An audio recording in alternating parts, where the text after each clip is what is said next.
Hello students, आज अपने BSc second year का टॉपिक है ideal gas and expression of pressure of ideal gas. Hindi में बात करें आदर्श गैस व आदर्श गैस में दाब की व्याख्या। ये काइनेटिक थ्योरी ऑफ गैसेस का बहुत इंपॉर्टेंट टॉपिक है और लगभग ये रेगुलरली एग्जाम में पूछा जाने वाला टॉपिक है, तो आप थोड़ा सा ध्यान से कीजिए। सबसे पहले बात आती है आदर्श गैस की। तो आदर्श गैस क्या होती है, आइडियल गैस क्या होती है? देखिए, जिस गैस में जो पार्टिकल्स या एटम्स होते हैं वो लाइक ए पॉइंट हो, यानी बिंदु की तरह हो, और उनके बीच में जो इंटरमोलिकुलर फोर्स यानी अंतराण्विक बल होता है वो भी शून्य हो, और उनके ऊपर किसी भी तरह के ग्रेविटेशनल फोर्स का इफेक्ट ना पड़े। ठीक है जी। और वो जितने भी गैस के नियम है, जैसे बॉल्स और चार्ल्स के नियम होते हैं, उनका प्रभाव वो उनको पूरी तरह से फॉलो करे, उसको बोलते हैं अपने आइडियल गैस। ठीक है जी। तो आइडियल गैस के लिए अपने प्रेशर की वैल्यू निकालनी है। तो सबसे पहले अपने एक कंटेनर को एज्यूम करते हैं। ये कंटेनर है, क्यूबिक कंटेनर है, और इसकी जो एक लेंथ है अपने पास L है, और इसकी जो हाइट है वो भी L होएगी, और इसकी जो विड्थ है वो भी अपने पास L होएगी।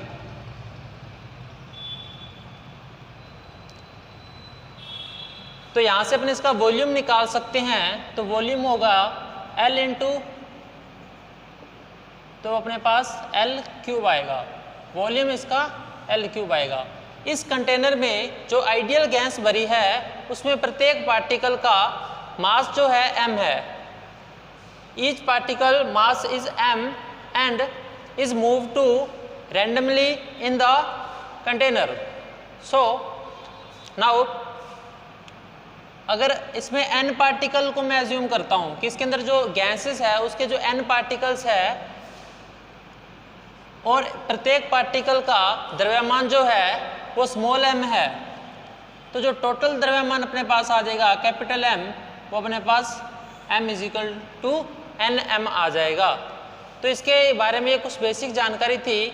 अब मानते हैं इसके अंदर कोई पार्टिकल अपने पास एटम है जो EFGH बॉल है, इस बॉल की तरफ ट्रेवल कर रहा है। एक बात और, इस कंटेनर में जो गैस होगी वो आपस में कोलिजन करेगी, और कोलिजन करने के साथ साथ वो इस कंटेनर की बॉल्स के साथ भी क्या करेगी, कोलिजन करेगी, जिससे क्या होएगा, एक प्रेशर दीवारों पर पड़ेगा। किस प्रकार पड़ेगा? जैसा कि मैंने पिछली वीडियो पे बताया था आपको कि जब कोई भी पार्टिकल या एटम किसी दीवार से टकराएगा, मूविंग पार्टिकल, तो उसके मोमेंटम में चेंज आएगा, और जो मोमेंटम में चेंज होता है वो अपने पास फोर्स होता है। सेकेंड लॉ ऑफ न्यूटन से जो change in momentum is called the force is directly proportional to force and the pressure is force upon area. तो जो फोर्स लगेगा एक एरिया पर लगेगा तो वो प्रेशर के इक्वल आ जाएगा। इस प्रकार अपने एक गैस है वो किसी बॉल पर प्रेशर लगाती है, और किस कारण लगाती है? मोमेंटम में चेंज के कारण। मान लीजिए कोई m मास का पार्टिकल है जो EFGH बॉल की तरफ ट्रेवल कर रहा है, उसका जो वेलोसिटी अपने पास बात करें वो c है, वेलोसिटी अपने पास c है। देखिए, मैं अगर एक EFGH की बात करता हूँ, इसके अगर वेलोसिटी की बात करूँ तो इसके तीन कंपोनेंट होंगे, एक x डायरेक्शन में होगा, एक y डायरेक्शन में होगा, एक z डायरेक्शन में होगा। लेकिन मैं अभी फुल कंपोनेंट या डिटरमिनेंट ऑफ वेलोसिटी की एज्यूम करता हूँ जो कि अपने पास c है। तो देखिए, अगर मैं अपने पास x डायरेक्शन में जो वेलोसिटी कंपोनेंट है उसको मैं मानता हूँ u1, और y डायरेक्शन में जो वेलोसिटी कंपोनेंट है उसको मानता हूँ v1, और z डायरेक्शन में जो अपने पास वेलोसिटी कंपोनेंट है उसको मानता हूँ मैं w1। तो अपने पास जो टोटल वेलोसिटी की बात करें तो अपने पास आएगी u1 square v1 square plus w1 square. u1 square plus v1 square plus w1 square, क्योंकि एक वेक्टर है और वेक्टर का डिटरमिनेंट ऐसे ही निकलता है जैसा आपने देखा था मैथ में आपने किया होगा कि एक्स आई वाई जे और जेड के का अगर मैं अपने पास अगर ये कोई ए वेक्टर है अपने पास तो इसका डिटरमिनेंट निकालना हो तो अपने पास किस प्रकार आता है एक्स स्क्वायर वाई स्क्वायर और जेड स्क्वायर।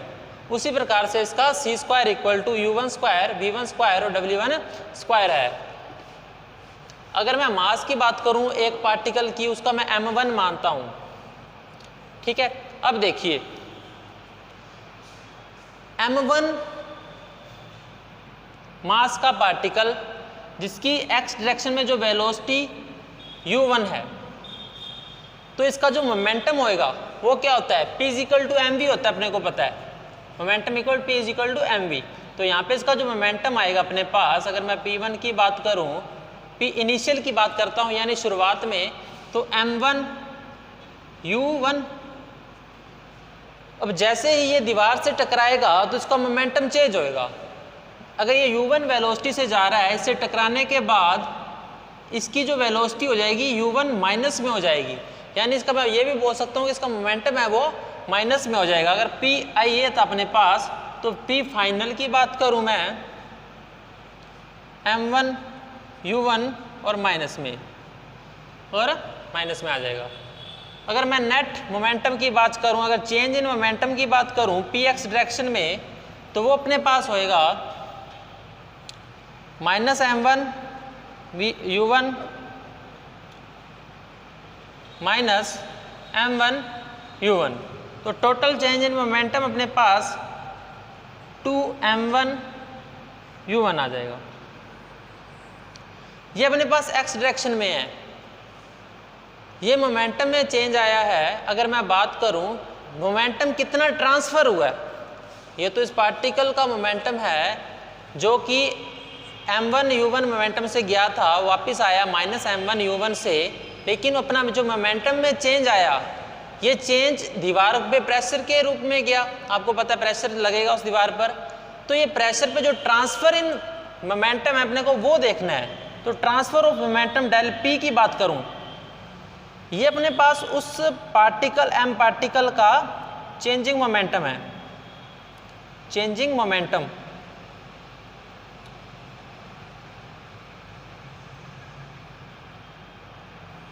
और डेल पी है अपने पास ट्रांसफर मोमेंटम।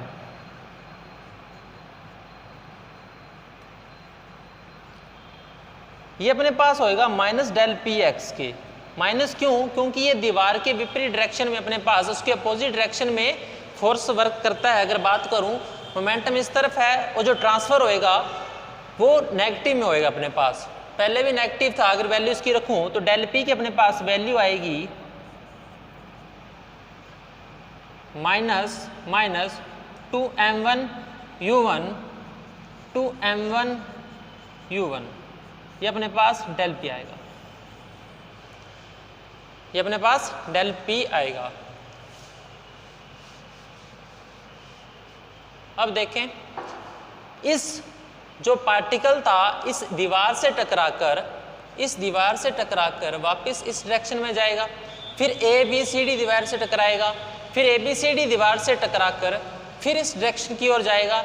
यानी पहले ये अगर इसकी डिस्टेंस अपने पास L है, इसकी डिस्टेंस अपने L मानी, तो एक बार जाने में L डिस्टेंस इसने कवर की, फिर वापस आने में L डिस्टेंस कवर की, तो टोटल डिस्टेंस इसके द्वारा की गई कवर कितनी है अपने पास 2L।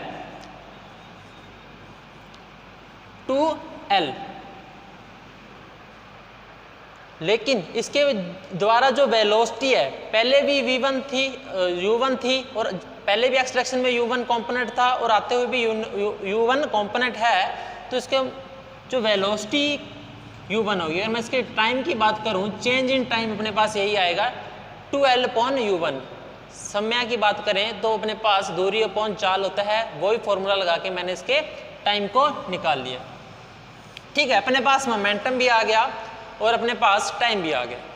अब अपने को पता है कि अगर मैं न्यूटन का सेकंड लॉ की बात करूं, लॉ ऑफ फोर्स की बात करता हूं, ठीक है, क्या होता है change in momentum with respect to time is directly proportional to force, is directly proportional to force. अगर मैं इसको सीधा मान लूँ, कोई कांस्टेंट अपने के आता है उसको मैं 1 मान लेता हूँ, तो अपने पास जो फोर्स की वैल्यू अपने पास अगर मोमेंटम में चेंज आएगा टाइम के रिस्पेक्ट में, तो वो फोर्स के इक्वल होता है, अपने को पता है।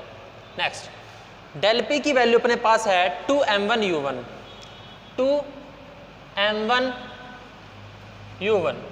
डेल टी की वैल्यू अपने पास है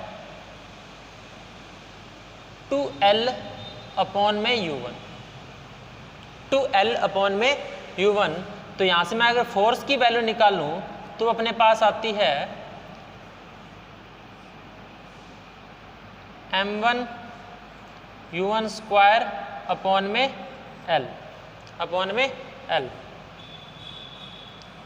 इस प्रकार से अपने पास जो फोर्स की वैल्यू x डायरेक्शन में आती है। अब ये फोर्स सिर्फ एक पार्टिकल के लिए मैंने निकाला है, और अपने को पता है किसी भी जो अपने पास गैस होती है उसके अंदर n पार्टिकल्स होते हैं, और ये n पार्टिकल्स है जो ने एक पार्टिकल के लिए निकाल दी है m1u1²L। अब अपने को पता है इसके अंदर एक से ज़्यादा पार्टिकल्स होंगे, तो इन टोटल के लिए अगर मैं निकालूं F, तो m1/L u1² प्लस m, अगर मैं u2²/L। ठीक है, मास सारों का सेम होएगा क्योंकि अपने पास आदर्श गैस है। ठीक है, इसी प्रकार mn u3²/L। तो टोटल फोर्स अपने पास आएगा x डायरेक्शन के लिए m1/L u1², u2², u3²। अगर मैं प्रेशर की बात करूं तो प्रेशर अपने पास क्या होता है, ये प्रेशर अपने पास दाब फोर्स अपॉन एरिया। फोर्स अपने पास आ रहा है m1/L u1², u2² और un लिख लो यहाँ पे n²। एरिया, जिस वॉल का जो एरिया है L इसकी लेंथ है और L इसकी विड्थ है। ठीक है, तो एरिया क्या होता है L × L, यानी L² अपॉन में L² आएगा इसके। तो अपने पास Px की वैल्यू कितनी आ जाएगी, यानी x डायरेक्शन में जो इसका प्रेशर होएगा वो होएगा अपने पास m1/L³ u1², u2² और un²। नेक्स्ट बात करूं मैं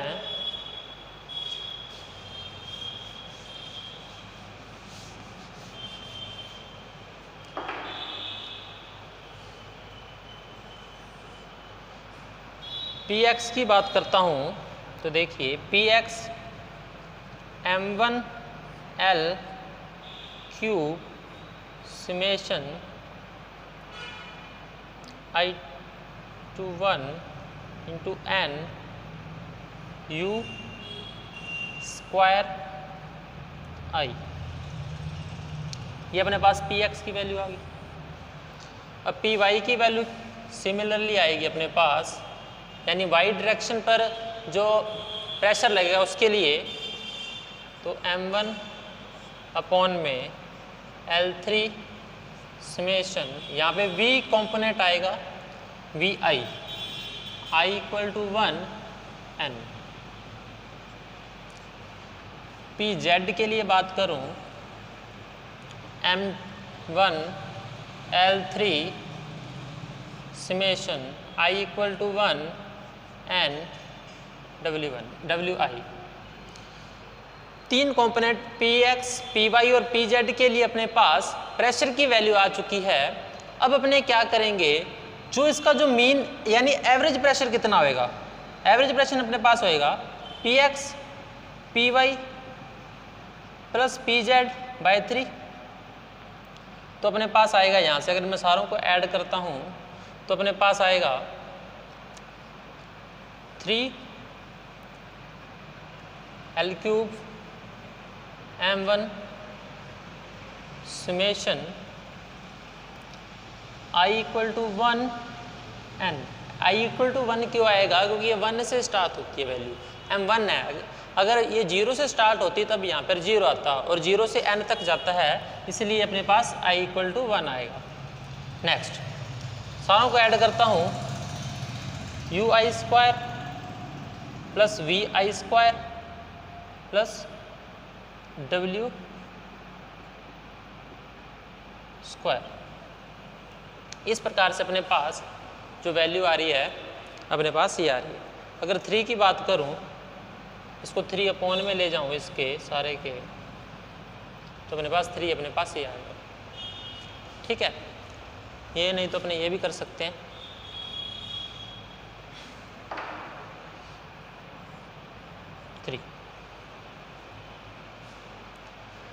अब अपने को पता है कि L क्यूब क्या होता है, वॉल्यूम इस कंटेनर का।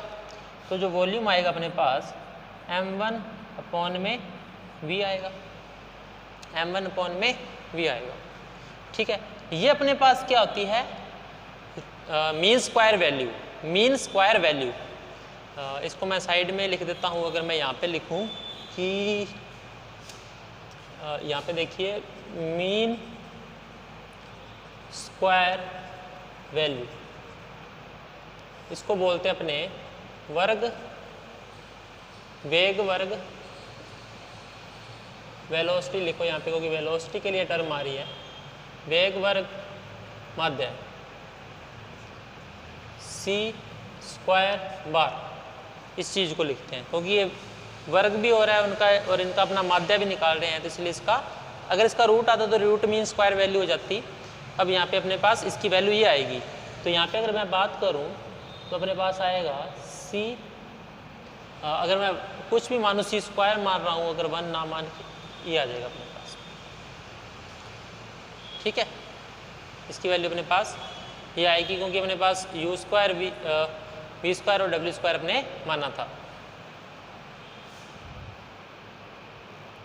अब देखिए अपने पास ये वैल्यू को मैंने सी स्क्वायर लिख दिया। अगर मैं इसको दूसरी तरीके से भी करूं, यानी अगर आप देखिए यहाँ पर इस साइड में लिखता हूँ इसको, अपने पास पी एक्स और पी वाई पी जेड तीनों की वैल्यू आ चुकी है। अगर इसको एक टाइप और इसका अगर मैं आपको दिखाऊँ, क्योंकि टोटल अपने पास जो प्रेशर होगा वो क्या होगा, पी एक्स पी वाई और पी जेड और पी थ्री। अब देखिए अपने पास आएगा M1 L3 M1 L3। अगर ये U इसकी बात करूं, इसको मैं क्या लिख सकता हूं, ये लिख सकता हूं इसको मैं U1 square U2 square UN square. ठीक है, अब मैं समेशन नहीं लगा रहा यहाँ पर, plus V1 square V2 square और VN square plus W1 W2 और WN स्क्वायर। यहाँ से बात करूँ तो M1 L3 1 वाले कंपोनेंट एक साइड इकट्ठे करूँ, यानी U1 square plus V1 square plus W1 square plus U2 square V2 square और W2 स्क्वायर सॉन UN स्क्वायर VN स्क्वायर और अपने पास ये सब सॉन में चलेंगे WN स्क्वायर। तो अपने पास यहाँ पे P की वैल्यू आएगी M1/L3। इसको मैं लिख सकता हूँ C1 स्क्वायर, इसको लिखता हूँ मैं C2 स्क्वायर और इसको लिख लेता हूँ मैं CN स्क्वायर। ठीक है, CN स्क्वायर। अब अपने पास प्रेशर की value m1L³ C1² C2² by अपने पास ये आ गई। एक मिनट, यहाँ पे 3 भी आएगा क्योंकि मैं इसके लिए प्रेशर निकाल रहा था 3 और अपॉन में इसके आ जाएगा अपने पास 3। इसको भी आप लिख सकते हैं, लेकिन ये इसका सेकंड स्टेप इसका ज़्यादा बेटर है, ज़्यादा डिफाइन है इससे, तो इसको आप ज़्यादा प्रायोरिटी दे सकते हो। नेक्स्ट,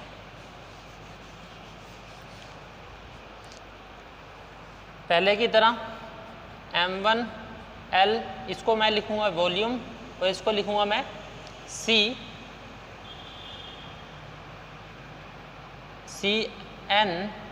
या C भी जो कुछ भी ले सकते हो आप, C² बार, ठीक है। रूट वही अपने पास हो जाएगा मीन स्क्वायर वैल्यू, ठीक है जी, मीन स्क्वायर वैल्यू या मीन स्क्वायर वेलोसिटी प्रेशर।